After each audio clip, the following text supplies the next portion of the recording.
Ceci est un livre audio autogénéré par Google. Les éditions Max Milo présentent Le cauchemar de Marx, le capitalisme est-il une histoire sans fin? De Denis Colin. Il est grand temps de s'apercevoir qu'il n'est guère de penseur qui ait dessiné avec plus de perspicacité les grandes lignes d'un avenir qui est notre présent. Contrairement à ce que répètent ceux qui aimeraient réfuter Marx sans l'avoir lu, les prédictions économiques déduites des analyses du capital ont été pour l'essentiel validées. Ce livre le démontre avec une rare clarté, en retraçant l'histoire du capitalisme des 100 dernières années, à la lueur des thèses marxiennes. Concentration et centralisation du capital, constitution d'un marché mondial et d'une division mondiale du travail, et jusqu'à l'émergence de la puissance chinoise, tout cela est dans Marx. Les sociétés par actions, les fonds d'investissement, les hedge funds, le développement de la spéculation non pas sur les profits réels, mais sur les attentes de profits à venir, les titres pourris, junk bonds. Bref, toutes les tentatives par lesquelles le capital cherche à dépasser les barrières propres au rapport capitaliste, tout cela est exposé avec un certain luxe de détails dans le Capital. Marx a eu raison pour le pire. Mais sans cesse le capitalisme renaît de ses cendres. La révolution se fait attendre. Sommes-nous arrivés à la fin de l'histoire? Les rébellions ne sont-elles plus que les feux de paille d'un horizon sans joie? Sommes-nous condamnés à assister au yo-yo boursier, comme des spectateurs impuissants? L'auteur préfère ne pas s'y résoudre. Il montre comment, en soumettant la planète entière à sa loi, en transformant des milliards d'Indiens, de Chinois, d'Africains demain en prolétaires, en exploitant tous les champs possibles d'accumulation, le capitalisme prépare le moment où la logique de la plus-value s'effondrera bel et bien. En attendant, ce livre examine quelques pistes pour une alternative radicale.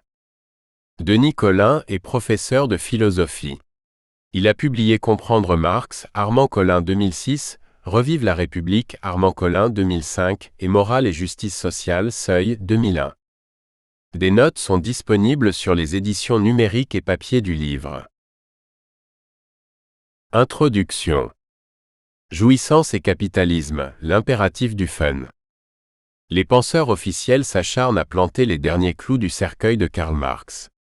Depuis le temps qu'on l'enterre, il doit être bien mort. Il semble pourtant que le cadavre bouge encore. La haine dont il est toujours poursuivi suffirait à l'attester. Ou les tentatives de l'oublier. Quand le patronat, par le biais de son organisation, le MEDEF, veut supprimer des programmes des lycées l'enseignement de Marx comme économiste, il rend involontairement hommage à une pensée toujours subversive. La mort du marxisme? Mais en dépit d'une récente et timide réapparition, lors de la crise financière commencée en été 2007 par la crise américaine des subprimes, une crise dont la cause est attribuée aux extravagances de quelques financiers pervertis, la pensée de Marx comme système d'explication de nos sociétés est mise hors circuit. Le fait demeure, institutionnellement, les affaires du marxisme ne sont pas très florissantes. Les États qui s'en réclamaient se sont effondrés ou convertis aux bienfaits du capitalisme. Ainsi la Corée du Nord, dont la doctrine officielle n'est plus le marxisme mais la pensée de Kim Il-sung portée par son fils Kim Jong-il, la Chine, le Vietnam et quelques autres convertis au capitalisme version accumulation primitive. Les partis se réclamant du marxisme sont réduits à peu de choses, ainsi les partis communistes en France, en Espagne, etc., ou bien ont renoncé à toute référence au marxisme, comme les partis sociodémocrates. Sur le plan des institutions universitaires, les choses ne vont guère mieux et le marxisme ne survit que dans quelques niches écologiques pour lesquelles il n'existe même pas d'office de protection comme pour le littoral ou les zones humides. Les marxistes semblent donc condamnés au reniement. Les staliniens des anciennes démocraties populaires sont reconvertis en sociodémocrates et en libéraux. À la fois comique et un peu répugnant, le parcours des dirigeants italiens du PCI, les D'Alema, Fassini, Veltroni et tutti quanti, devenus démocrates de gauche puis démocrates tout court et peut-être bientôt démocrates de droite, s'ils continuent de danser la valse et le tango avec le cavaliere Berlusconi. Veltroni, quand on l'interroge, feint même de ne plus se souvenir que le parti auquel il a adhéré et qu'il a contribué à détruire, s'appelait Parti communiste italien. D'autres ne conservent le marxisme que sous des formes abattardies à l'extrême. Ainsi le PCF, passé de la classe ouvrière au peuple, se veut maintenant le parti des gens. Les marxistes et le marxisme universitaire ne survivent qu'à condition d'ensevelir Marx sous des tonnes de références philosophiques, soit plus sexy, avec Foucault, Derrida, etc., c'est-à-dire la philosophie des fans des 60s, soit plus honorable, moins compromettante pour la carrière universitaire, quitte à leur faire subir toutes sortes de mauvais traitements. Même les marxistes en dehors du mainstream ne sont pas épargnés. Les trotskistes, fidèles entre les fidèles, pratiquants souvent brillants d'un marxisme talmudique, renoncent à être trotskistes. Les uns se déguisent en parti ouvrier, à l'idéologie républicaine un peu radicale socialiste de la grande époque. C'est le cas du Parti ouvrier indépendant, lancé par les trotskistes dits lambertistes. Les autres se font guévaristes. Guevara remplace Trotsky dans la galerie des grands ancêtres d'Olivier Besancenot, le porte-parole du nouveau parti anticapitaliste lancé par la LCR. Quelques tout petits groupes survivent dans la répétition impuissante des formules sacramentelles d'un passé décomposé. Mais tout cela ne compte déjà plus. Bref, pour parodier la dernière phrase de Michel Foucault dans Les mots et les choses, Marx pourrait bien disparaître comme à la limite de la mer un visage de sable. Et pourtant Marx avait raison. Cette situation est cependant fort paradoxale. En effet, si le Marx figure tutélaire du marxisme disparaît, il est grand temps de s'apercevoir qu'il n'est guère de penseur dans le domaine des sciences sociales et historiques, qui ait dessiné avec plus de perspicacité les grandes lignes d'un avenir qui est notre présent. Si le critère de la science est la vérification expérimentale des prédictions déduites de la théorie, Marx passe le test haut la main. La théorie marxienne du mode de production capitaliste est sans aucun doute ce qu'on a fait de plus scientifique en matière de théorie sociale historique. Contrairement à ce que répètent ceux qui prétendent réfuter Marx sans l'avoir lu, pour l'essentiel, les prédictions déduites des analyses du capital ont été validées. Le monde que Marx avait dessiné est notre réalité, ou est en train de le devenir sous nos yeux. Souvent, le rêve se réalise comme cauchemar. Marx pensait que le mode de production capitaliste par ses tendances spontanées produisait sa propre disparition et ouvrirait la voie à l'expropriation des expropriateurs et à une société nouvelle fondée sur l'association des producteurs, nommée communisme. Pour aller vite et avant d'entrer dans le détail, disons que les tendances essentielles du mode de production capitaliste se sont manifestées puissamment au cours du dernier siècle, mais, loin de déboucher sur le communisme, elles ont nourri une nouvelle révolution du mode de production capitaliste. La socialisation croissante de la production, contradictoire avec l'appropriation privée capitaliste, n'a pas produit de révolution, mais s'est révélée au contraire comme un moyen efficace pour faire reculer toutes les velléités de remise en cause de l'ordre social existant. Ainsi, les délocalisations et le développement massif du commerce mondial, expression de l'intégration croissante des économies nationales et du développement de la division mondiale du travail, n'ont guère développé la solidarité internationale des travailleurs. Marx voyait dans les sociétés par actions et l'intrication croissante des banques dans le capital des entreprises une preuve que le mode de production capitaliste doit dépasser les bornes étroites de la propriété privée des moyens de production. Depuis, les formes de socialisation du capitalisme n'ont cessé de progresser sans que cela nous fasse progresser d'un pas vers le communisme. Marx se refusait à l'utopie et ne voulait pas faire de la cuisine dans les marmites du futur. Par conséquent, le communisme, pour avoir quelque valeur, ne devait être rien d'autre que le mouvement réel, se déroulant sous nos yeux, par lequel le capitalisme lui-même prépare sa propre subversion.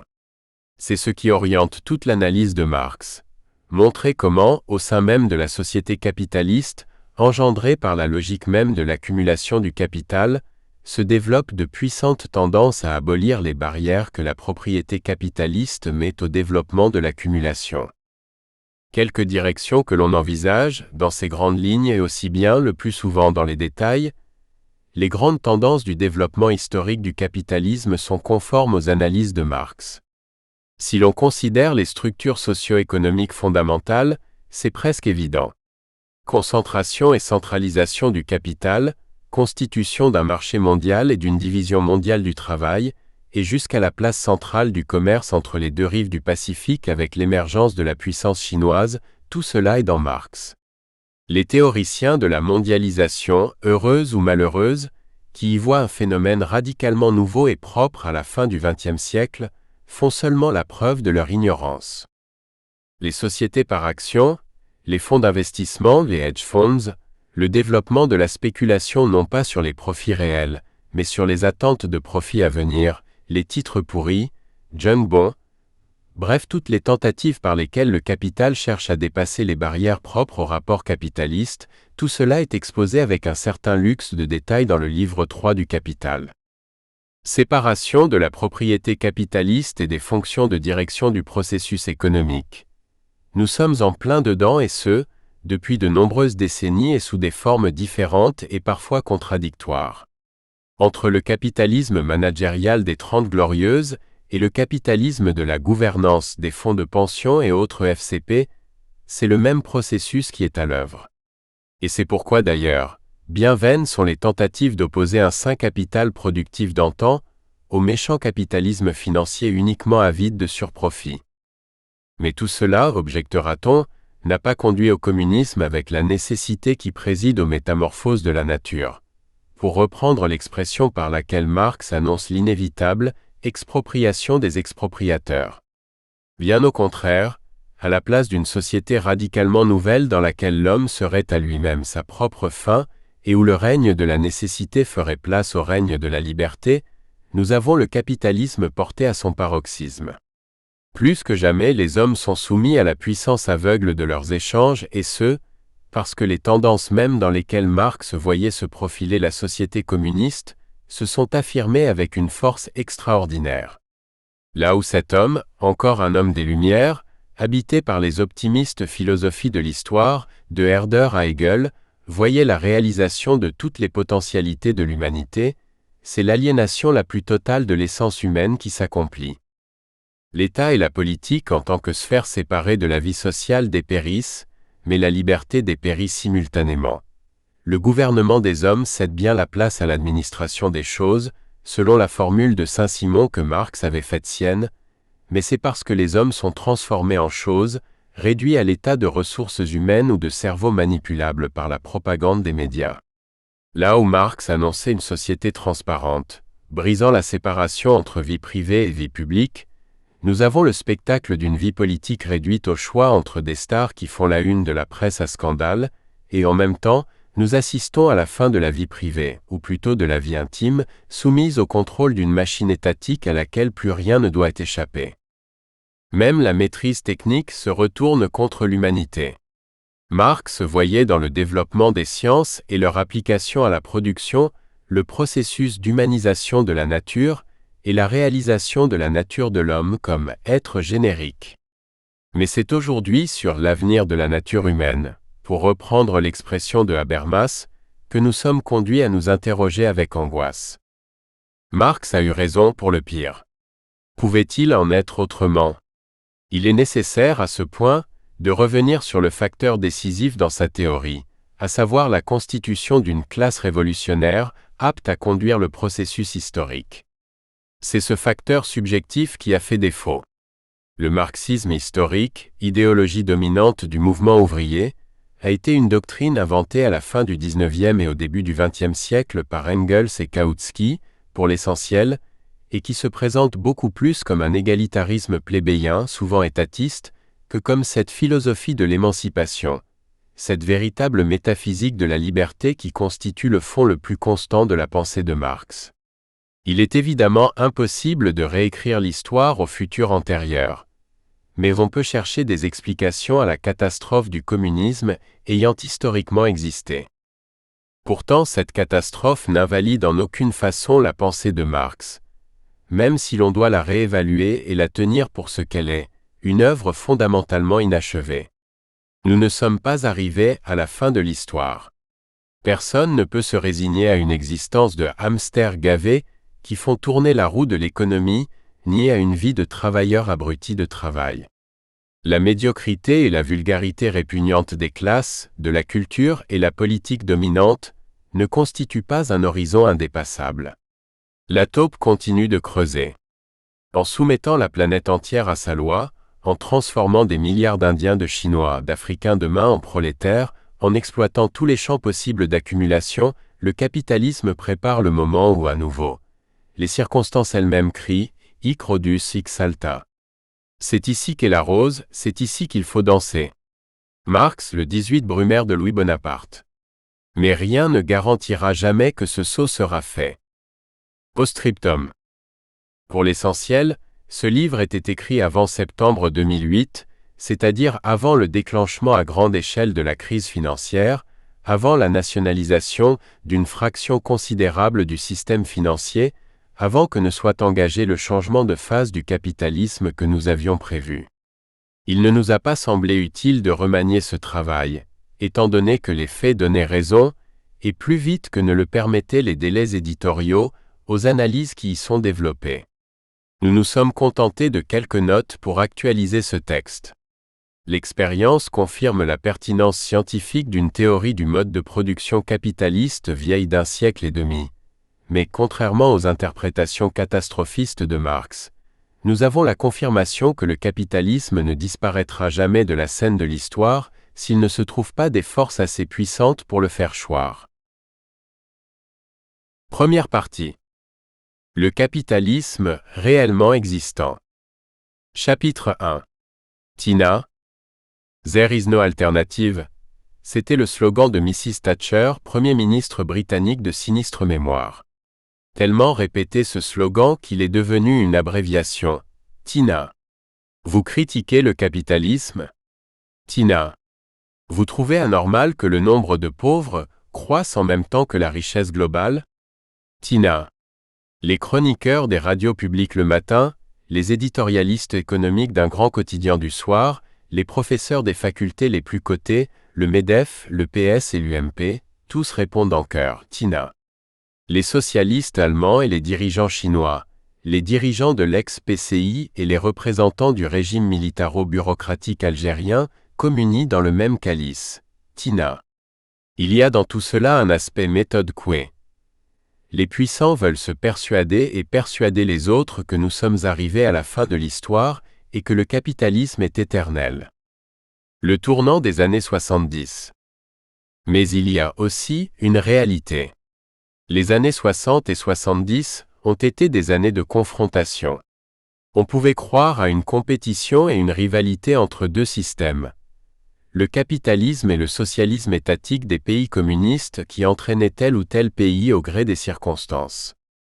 L'autre nation, refusant de servir de piétaille à l'un ou l'autre des grands, cherchait une voie originale, une troisième voie, souvent nationaliste, autoritaire et socialisante, une troisième voie qui devait entraîner dans son sillage les pays de ce qu'il était convenu d'appeler le tiers-monde.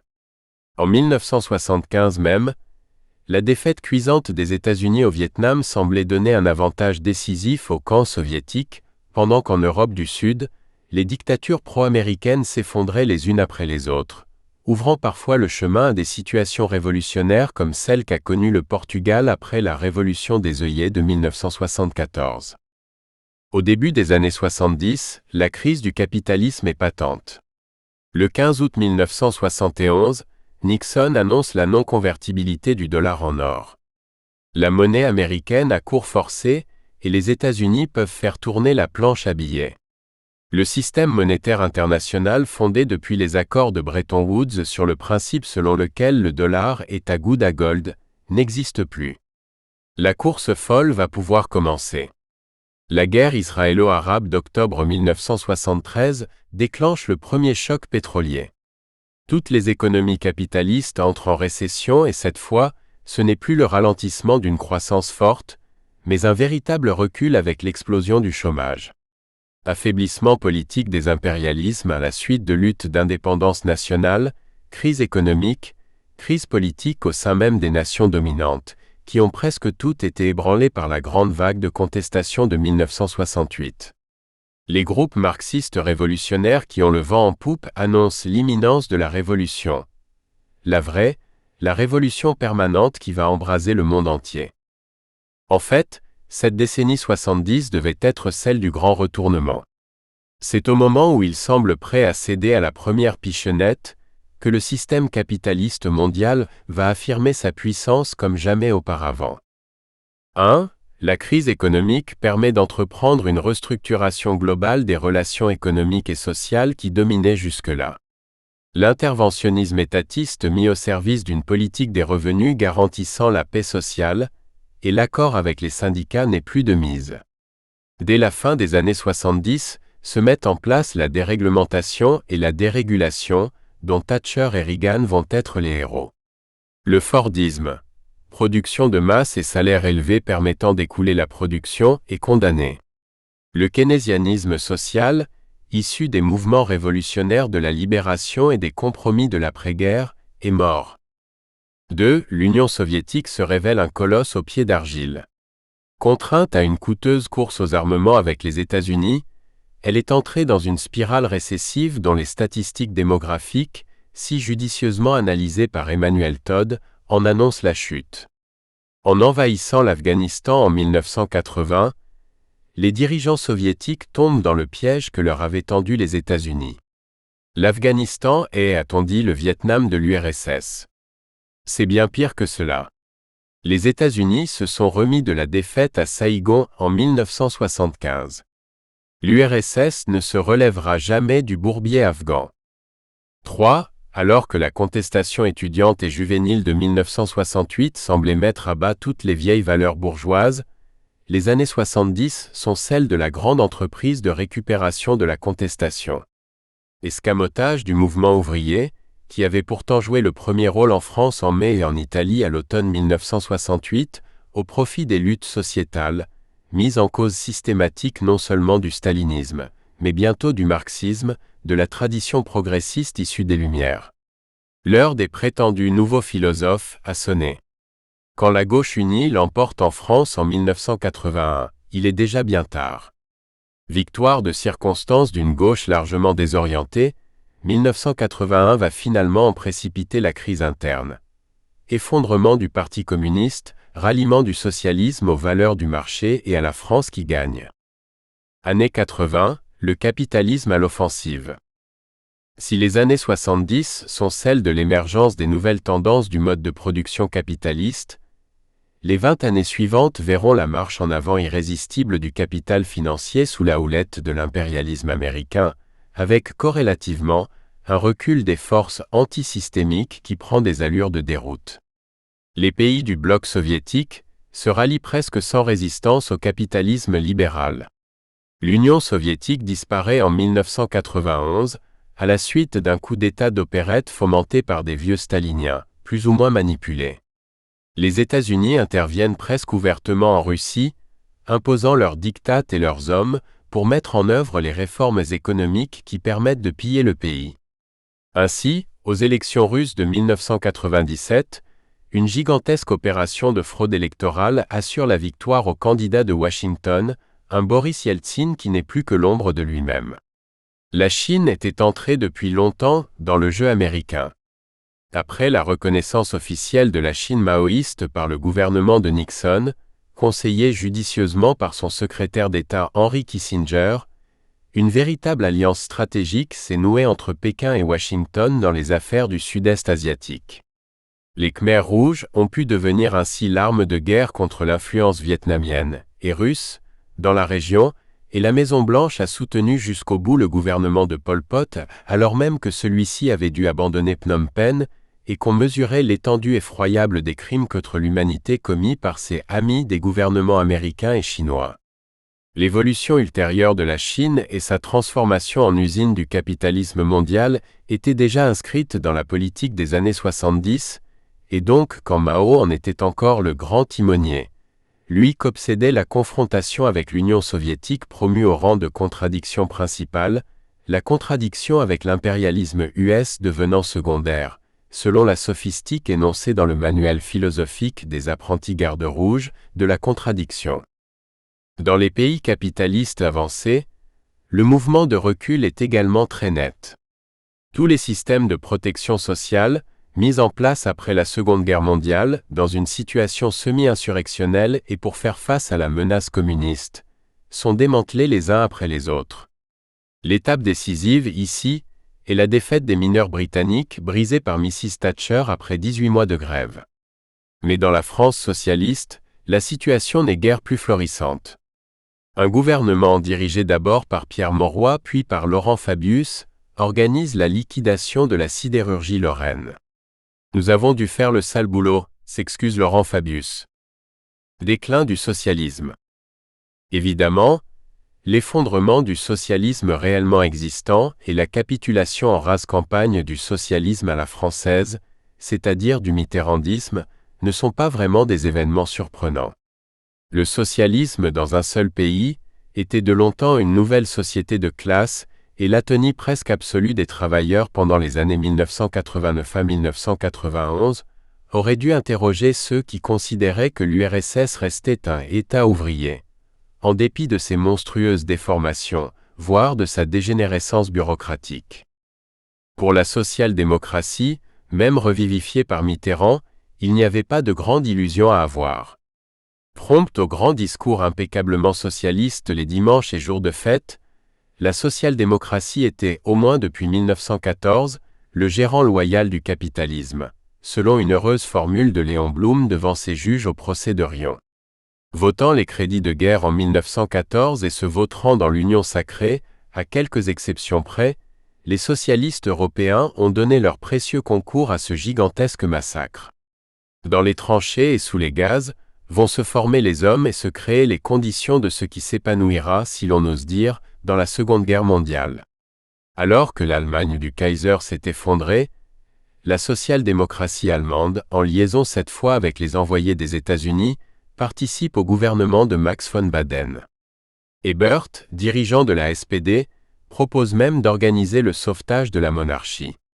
Quelques semaines plus tard, avec la bénédiction des dirigeants socialistes Ebert, Noske et Scheidmann, l'insurrection spartakiste est brutalement réprimée. Rosa Luxemburger et Karl Liebknecht sont assassinés par les corps francs, des groupes à l'origine directe du nazisme qui ne seront jamais inquiétés par Noske. Les nazis n'oublieront pas les signalés services que leur avait rendus Noske. En 1933, Göring demandera à Noske, président de la région de Hanovre, de rester à son poste. En France, la SFIO venue au pouvoir sans l'avoir vraiment voulu en 1936 s'empressa de décréter la pause et laissa la République espagnole se faire étrangler par un coup d'État militaire appuyé par l'Allemagne nazie et l'Italie fasciste. La non-intervention dictée par la diplomatie britannique était de ce fait la politique de la SFIO. La suite est logique. Vote massif des pleins pouvoirs à Pétain en 1940, 170 parlementaires contre 36, et après la guerre, on retrouvera la SFIO dans toutes les aventures coloniales, Indochine, Suez, guerre d'Algérie. Le socialisme scandinave, qui fit longtemps figure de modèle, n'échappe pas à ce mouvement. La Suède non seulement resta neutre pendant la Seconde Guerre mondiale, mais encore elle signa dès 1940 un pacte avec l'Allemagne nazie par lequel elle permettait le passage sur son territoire des trains militaires allemands. Il est vrai que les Suédois étaient classés parmi les Aryens dans le délire raciste hitlérien, et que la Suède s'était très tôt signalée par une politique eugéniste de grande ampleur. Ainsi, le ralliement de la social-démocratie à l'ordre capitaliste, le renoncement progressif à tout ce qui peut rappeler ses origines ouvrières, l'alliance avec le Parti démocrate américain sous l'égide de M. Clinton, ou la transformation du Labour Party en pur et simple parti du capital financier et des grands groupes de presse, tout cela n'est que le couronnement d'un processus entamé il y a près d'un siècle. Dans la plupart des pays riches, la vie politique apparaît normalisée. La critique ou la contestation radicale du système politique et social capitaliste n'est plus que le fait de petits groupes généralement exclus de toute représentation parlementaire, alors que deux grands partis, d'accord sur l'essentiel, se partagent le pouvoir, occupant à tour de rôle les plus hautes fonctions en fonction des résultats d'une parodie de démocratie qui ressemble de plus en plus aux émissions vedettes des chaînes de télévision. Aux États-Unis, démocrates et républicains. En Grande-Bretagne, New Labour et conservateurs. En Allemagne, CDU et SPD. En Italie, centre-droit et centre-gauche. En France, UMP et PS, et ainsi de suite. Dans les pays anciennement socialistes, les électeurs ont le choix entre la droite et la droite, entre une droite ultralibérale et une droite conservatrice, nationaliste et pétrie de bigoterie, ou même n'ont pas le choix du tout. La Russie de Poutine et Medvedev s'apparente à un régime de parti unique au service d'un clan de milliardaires avec quelques faire-valoir démocratiques. Nous espérons que vous avez apprécié cet aperçu. Pour continuer à écouter ce livre audio sur Google Play Livres, utilisez le lien dans la description de la vidéo.